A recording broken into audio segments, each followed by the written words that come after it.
Assalamualaikum warahmatullahi wabarakatuh.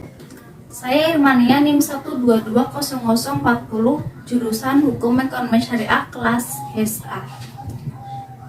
Di sini saya akan menjelaskan materi mengenai taksir dan relevansinya dengan hukum di Indonesia dan materi mengenai reformasi dan positifikasi hukum Islam. Untuk memenuhi tugas ulangan akhir semester Fikih Jinayah kelas HSA. Baik, langsung saja materi mengenai tentang taksir dan relevansinya dengan hukum di Indonesia.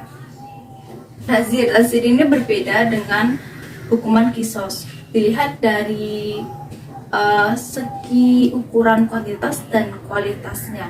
Taksir ini merupakan hukuman yang diberikan oleh penguasa setempat. Taksir dibagi menjadi 3, yaitu jarima taksir karena perbuatan maksiat, yang kedua jarima taksir karena melakukan perbuatan yang membahayakan keselamatan umum, dan yang ketiga jarima taksir karena melakukan pelanggaran hukum.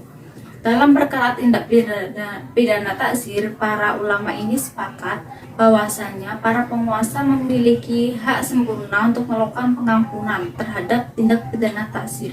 Maka dari itu, para penguasa boleh saja mengampuni tindak pidana taksir baik secara keseluruhan maupun sebagian saja. Untuk penerapan konsep di Indonesia mengenai tindak pidana taksir ini sebenarnya sudah cukup luas dan sudah cukup banyak dilakukan di Indonesia, karena corak dari tindak pidana taksir ini sendiri mengakibatkan kemaslahatan umum bagi masyarakat Indonesia.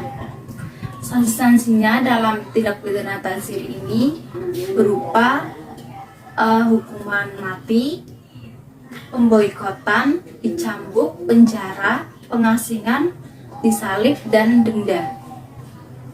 Selanjutnya materi mengenai reformasi dan positifikasi hukum Islam. Reformasi ini merupakan perubahan secara drastis untuk perbaikan di bidang hukum bagi masyarakat atau suatu negara tertentu. Sedangkan positifikasi ini merupakan tren pembaruan cara pemikiran hukum Islam. Dalam proses reformasi diperlukan adanya 3 komponen hukum, yaitu dilihat dari struktur hukum, substansi hukumnya, dan budaya hukumnya. Jika dilihat di Indonesia ini, pembaruan hukum Islam ini tergolong prosesnya agak lambat dibandingkan dengan negara-negara Islam lainnya seperti negara Islam di Timur Tengah dan negara Islam di Afrika Utara. Pada dasarnya, secara mutlak di era sekarang ini diperlukan adanya reformasi dan positifikasi hukum dengan cara ijtihad dan melakukan cara pemikiran yang baru dalam pemahaman terhadap hukum Allah untuk dipakai dalam kehidupan masyarakat berbangsa dan bernegara. Sebenarnya terkait dengan hukum pidana Islam ini sendiri masih relevan jika diterapkan di Indonesia, karena hukum Islam sendiri ini yang membuat Allah, tetapi banyak masyarakat yang belum bisa menerima.